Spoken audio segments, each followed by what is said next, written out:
रात के लगभग 2:30 बजे थे। दिल्ली दिल्ली द्वारका सेक्टर का एक सामान्य सा अपार्टमेंट और उस अपार्टमेंट का एक सामान्य सा फ्लैट। सब कुछ सामान्य था। कुत्तों के भौंकने की बहुत तेज आवाज पूरे अपार्टमेंट में गूंज रही थी। हवा के तेज चलने की आवाज पूरे अपार्टमेंट में गूंज रही थी। बिल्कुल एक शांत और एक सामान्य रात थी। तभी अचानक एक महिला की आवाज पूरे अपार्टमेंट में गूंजने लगती है। गौरव, दरवाजा खोलो। गौरव, दरवाजा खोलो। गौरव, दरवाजा खोलो। उस महिला की यह आवाज सुनकर पूरे अपार्टमेंट के लोग उस फ्लैट की तरफ भागे। जब वह लोग फ्लैट तक पहुंचे तो देखा एक बूढ़ी महिला बाथरूम के दरवाजे के बाहर जोर जोर से गौरव का नाम लेकर के दरवाजा खोलने के लिए रो रही है, चिल्ला रही है। जब दरवाजा खोला गया तो देखा गया कि उस दरवाजे के पीछे था वह इंसान जो सालों तक लोगों से कहता रहा, भूतों से डरो मत, डर को समझो। डर डर वो है जो आपको भूतों के करीब लेकर जाता है। तो चलिए दोस्तों, एक ऐसे ही व्यक्ति की कहानी जिसका नाम था गौरव तिवारी, इंडिया का पहला पैरानॉर्मल एक्सपर्ट। चलिए जानते हैं आज की इस पॉडकास्ट में गौरव तिवारी के बारे में। ये कहानी भूतों की नहीं है, ये कहानी है डर, दिमाग और उस इंसान की जो डर के खिलाफ खड़ा हुआ लेकिन अंत में अकेला रह गया। गौरव तिवारी का जन्म 1984 में यूपी के एक सामान्य परिवार में हुआ। जब बचपन में जब मोहल्ले के बच्चे अंधेरे कमरे में डरते थे, गौरव वहीं रुक जाते थे। वे डरते नहीं थे, वे सोचते थे अगर कोई कहता यहाँ आत्मा रहती है तो गौरव पूछते थे किसने देखा, कब देखा, कैसे देखा। यही सवाल धीरे धीरे उनकी आदत बन गई थी। गौरव की रुचि मानव मनोविज्ञान में थी। उन्हें यह समझना था कि डर पैदा कैसे होता है और डर इंसान से क्या क्या करवा सकता है।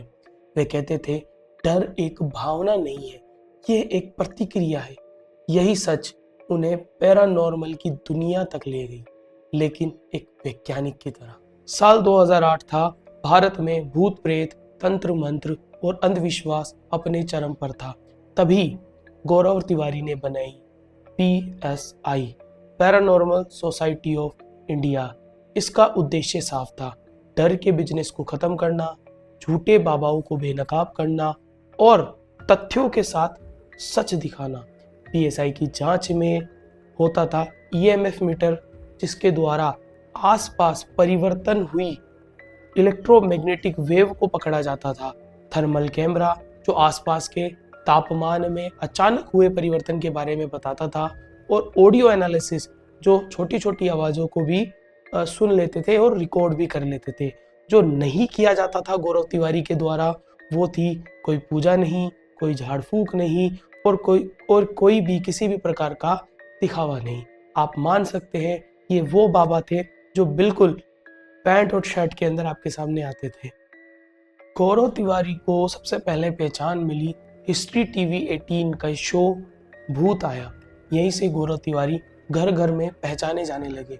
लोग उन्हें इंडिया का घोस्ट बस्टर कहने लगे, लेकिन वे हर एपिसोड में यही कहते थे कि मैं भूतों को नहीं, डर को पकड़ता हूं। चलिए अब हम गौरव तिवारी की कुछ रियलिस्टिक किस्सों की बात करते हैं। सबसे पहले शुरू करते हैं हम राजस्थान का एक हॉन्टेड किला, भानगढ़ का किला। कहीं ना कहीं मेरे दोस्तों आप लोगों ने भी भानगढ़ से रिलेटेड काफ़ी सारी हॉरर कहानियां सुनी होगी। तो जब कहीं पर हॉरर हो और हमारे गौरव तिवारी ना पहुंचे, ऐसा हो सकता है क्या? तो जब भानगढ़ में पहुंची गौरव तिवारी की टीम, तो सबसे पहले उनका सामना होता है गवर्नमेंट द्वारा, सरकार द्वारा लगाई गई चेतावनी से। उस पर लिखा था कि शाम के 6 बजे बाद किसी भी प्रकार से किसी भी व्यक्ति का भानगढ़ के किले में प्रवेश करना पूरी तरीके से वर्जित है। लेकिन PSI की टीम जो है वो पहुंची ही रात में थी। हवा भारी थी, सांस थोड़ी तेज चल रही थी, दिल अजीब सा बेचैन था पूरी टीम का।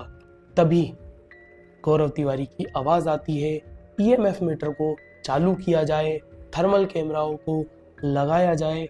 और जब ईएमएफ मीटर को चालू किया, अचानक मीटर की सुई जो है वो तेजी से कांपने लगी। टीम का एक सदस्य जोर से चिल्लाया, सर मुझे लग रहा है हमें कोई देख रहा है।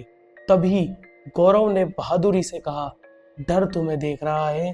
पूरी रात की जांच के बाद निष्कर्ष निकाला, पत्थरों का तापमान, हवा की गूंज और दिमाग का डर।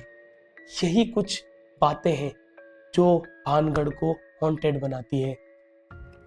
सभी अगर कहानी का सार निकालें तो आप कह सकते हो, गौरव तिवारी के अनुसार भानगढ़ एक हॉन्टेड प्लेस नहीं था, लेकिन जिसके ऊपर बीतती है उसे ही पता होता है कि भानगढ़ अच्छा एक हॉन्टेड प्लेस है या नहीं। दिल्ली के बाहरी इलाके में एक जर्जर हवेली। लोग मानते थे कि जब कोई व्यक्ति इस हवेली में जाता है तो उसको ऐसा एहसास होता है, ऐसा फील होता है कि उसके पीछे कोई चल रहा है, कोई उसका नाम ले रहा है और लगातार कोई उसे घूर रहा है। जब पीएसआई की टीम इस हवेली में पहुंची तो अचानक जैसे ही हवेली का दरवाज़ा खुला, पीएसआई की टीम के सभी कैमरे हिलने लगे, सांसें तेज हो गई। गौरव ने एक लकड़ी की सीढ़ी देखी, रात में लकड़ी सिकुड़ रही थी। वे बोले, डर में दिमाग हर आवाज़ को खतरा बना देता है। वहां पर जो आवाज़ थी वो सीढ़ियों की आवाज़ थी।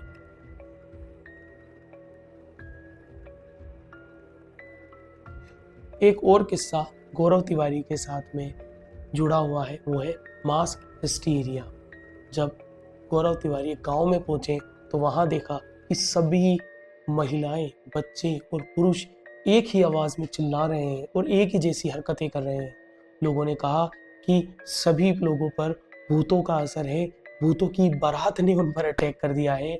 लेकिन जब गौरव तिवारी ने जांच की तो एक साइंटिफिक पॉइंट ऑफ व्यू उन्होंने इसके लिए रखा।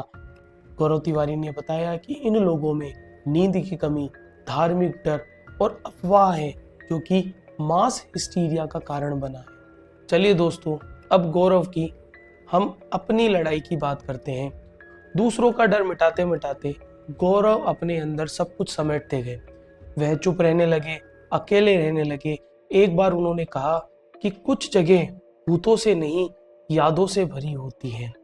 7 जुलाई 2016, दिल्ली द्वारका, वही फ्लैट, वही बाथरूम। एक नोट मिला, मेरी मृत्यु के लिए कोई जिम्मेदार नहीं है। पुलिस जांच में कोई पैरानॉर्मल सबूत नहीं मिला। मामला आत्महत्या। गौरव तिवारी भूतों से नहीं हारे, वे हारे अपने मन के बोझ से। और जाते जाते हमें सिखा गए, सबसे डरावनी जगह कोई किला या हवेली नहीं होती, सबसे डरावनी जगह इंसान का दिमाग होता है। अब अंतिम पंक्ति के साथ में हम इस वीडियो को विराम देते हैं। अगर ये कहानी आपको डराने से ज़्यादा सोचने पर मजबूर करे तो यही है इस वीडियो की जीत। तो मेरा नाम है मोहम्मद अफजल। अगर आपको ये वीडियो अच्छी लगी तो चैनल को लाइक करें और सब्सक्राइब करें।